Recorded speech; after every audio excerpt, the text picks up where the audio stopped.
नमस्कार। आज हम उस चीज के बारे में बात करने वाले हैं जो हर जीवित चीज का बिल्कुल आधार है। जी हाँ, हम बात कर रहे हैं कोशिका की, यानी जीवन की सबसे छोटी, सबसे बुनियादी इकाई की। तो चलिए सीधे मुद्दे पर आते हैं। एक सवाल है, वो सबसे छोटी जिंदा इकाई क्या है जिससे हमारा पूरा का पूरा शरीर बना है? ये सवाल ना जीव विज्ञान के बिल्कुल दिल में है और इसका जवाब सच में कमाल का है। अच्छा, इस जवाब तक पहुंचने के लिए ना हमें समय में थोड़ा पीछे चलना होगा। उस पल में जब इंसानों ने पहली बार इस अनदेखी छोटी सी दुनिया में झांका था। ये एक जबरदस्त खोज की कहानी है। चलिए सुनते हैं। जरा कल्पना कीजिए, साल है 1665। रॉबर्ट हुक नाम के एक वैज्ञानिक हैं और वो अपने ही बनाए एक माइक्रोस्कोप से कॉर्क के एक टुकड़े को देख रहे हैं। और उन्हें जो दिखता है ना, वो बिल्कुल मधुमक्खी के छत्ते जैसा है। मतलब छोटे छोटे खाली कमरे। उन्होंने इसे नाम दिया सेल। ये शब्द लैटिन के सेला से आया, जिसका मतलब है एक छोटा कमरा। और बस यहीं से सब कुछ शुरू हुआ। देखिए, रॉबर्ट हुक ने तो सिर्फ खाली कमरे देखे थे, पर यह तो बस एक शुरुआत थी। इसके ठीक बाद लुएन हुक ने पहली बार इन कमरों के अंदर असल में चलती फिरती जिंदगी देखी, यानी जीवित कोशिकाएं। फिर करीब 150 साल गुजर गए। तब रॉबर्ट ब्राउन ने कोशिका के कंट्रोल सेंटर यानी केंद्रक की खोज की। और फिर इन सभी खोजों को एक साथ जोड़कर 1839 में श्लाइडेन और श्वान ने पेश किया कोशिका सिद्धांत, एक ऐसा आइडिया जिसने बायोलॉजी की दुनिया को हमेशा के लिए बदल दिया। और जानते हैं, ये कोशिका सिद्धांत जीव विज्ञान की नींव बन गया। इसके 3 बहुत ही आसान लेकिन बहुत गहरे नियम हैं। पहला, दुनिया की हर जीवित चीज कोशिकाओं से बनी है। दूसरा, कोशिका ही जीवन की सबसे बुनियादी, सबसे जरूरी इकाई है। और तीसरा, हर नई कोशिका किसी पुरानी, पहले से मौजूद कोशिका से ही जन्म लेती है। मतलब इस सिद्धांत ने पहली बार ये बताया कि एक विशालकाय हाथी से लेकर एक छोटे से बैक्टीरिया तक हम सब एक ही मूल डिजाइन पर बने हैं। तो ये तो हुई खोज की कहानी, लेकिन अब सवाल ये उठता है कि इस छोटे से कमरे के अंदर आखिर होता क्या है? इसे समझने का सबसे अच्छा तरीका है एक छोटी सी बेहद व्यस्त फैक्ट्री की कल्पना करना। तो इस फैक्ट्री के मोटे तौर पर 3 मेन हिस्से हैं। सबसे बाहर है प्लाज्मा झिल्ली। इसे फैक्ट्री का गेटकीपर समझिए। अंदर जो कुछ भी है वो है साइटोप्लाज्म। ये एक जेल जैसा लिक्विड है जहां सारा असली काम होता है।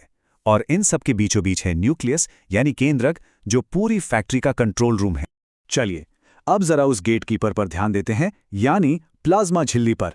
सोचिए, किसी भी फैक्ट्री को कच्चा माल चाहिए और फिर बना हुआ सामान और कचरा बाहर भी भेजना होता है ना। कोशिका को भी बिल्कुल यही करना पड़ता है। पर कैसे? मतलब जब चारों तरफ एक दीवार जैसी कोई चीज हो, तो ये सब अंदर बाहर आता जाता कैसे है? इसका जवाब ना इस एक लाइन में छिपा है, चयनात्मक पारगम्य झिल्ली।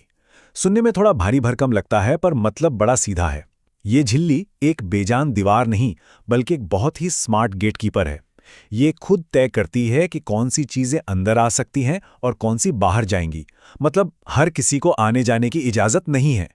ठीक है, तो मान लिया कि ये गेटकीपर स्मार्ट है, पर सवाल यह है कि ये काम करता कैसे है?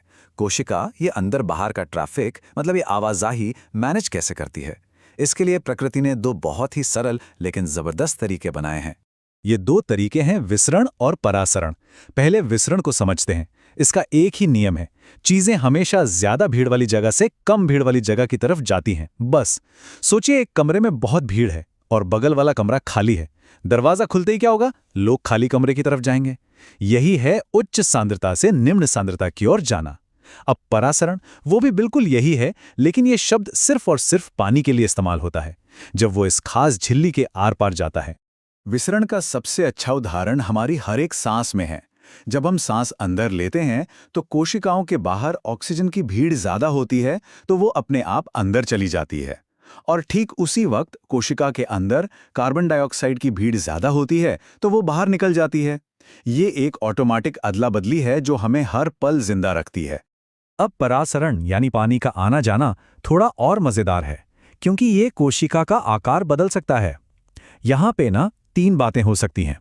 पहली, अगर कोशिका को ऐसे घोल में रखें जहां बाहर पानी ज्यादा और अंदर कम है, तो पानी अंदर आएगा और कोशिका फूल जाएगी। दूसरी, अगर अंदर बाहर पानी बराबर है तो कुछ नहीं होगा, आकार वैसा का वैसा ही रहेगा। और तीसरी, अगर कोशिका को गाढ़े घोल में रख दें जहां बाहर पानी कम है, तो कोशिका का पानी बाहर निकल जाएगा और वो बेचारी सिकुड़ जाएगी। ये फूलना और सिकुड़ना सुनने में थोड़ा किताबी लग सकता है ना? लेकिन परासरण को हम अपनी आंखों से काम करते हुए देख सकते हैं, और इसके लिए एक बहुत ही आसान सा एक्सपेरिमेंट है जो एक अंडे से किया जा सकता है। देखिए, बहुत आसान है। अगर एक बिना छिलके वाले अंडे को सादे पानी में डालें तो क्या होगा? पानी बाहर ज़्यादा है तो वो अंडे के अंदर जाएगा और अंडा फूल जाएगा। यह है हमारी पहली स्थिति, जिसे हाइपोटोनिक कहते हैं। अब उसी फूले हुए अंडे को नमक के गाढ़े घोल में डाल दें। इस बार क्या होगा? अंडे के अंदर पानी ज़्यादा है तो वो बाहर निकल आएगा और अंडा पिचक जाएगा, सिकुड़ जाएगा। यह है तीसरी स्थिति, यानी हाइपोटोनिक। और यहीं पर हम सबसे बड़े सवाल पर पहुंचते हैं। आखिर कोशिका जिंदा क्यों है? वो इसलिए क्योंकि उसकी झिल्ली एक बेजान दीवार नहीं, बल्कि एक एक्टिव, एक जिंदा गेटकीपर है। ये लगातार अंदर और बाहर के माहौल में एक संतुलन बनाए रखती है। जरूरी चीजें अंदर, बेकार चीजें बाहर। ये जो संतुलन, ये जो बैलेंस बनाए रखने की काबिलियत है ना, बस यही तो जीवन है। तो आज की इस पूरी बातचीत से 3 सबसे जरूरी बातें कौन सी हैं जो हमें याद रखनी है? पहली, कोशिका जीवन की सबसे बुनियादी ईंट है। दूसरी, प्लाज्मा झिल्ली वो चतुर गेटकीपर है जो कोशिका की पूरी दुनिया को कंट्रोल करती है। और तीसरी, विसरण और परासरण जैसी साधारण सी दिखने वाली प्रक्रियाएं ही इस कंट्रोल और संतुलन को मुमकिन बनाती हैं, जो कि असल में जीवन का आधार है। तो चलिए, आखिर में बस एक सवाल पर सोचते हैं। अगर कोशिका की झिल्ली एक स्मार्ट गेटकीपर ना होकर एक मजबूत, ठोस, पक्की दीवार होती तो क्या होता? इस सवाल के जवाब में ही जीवन का असली राज छिपा है।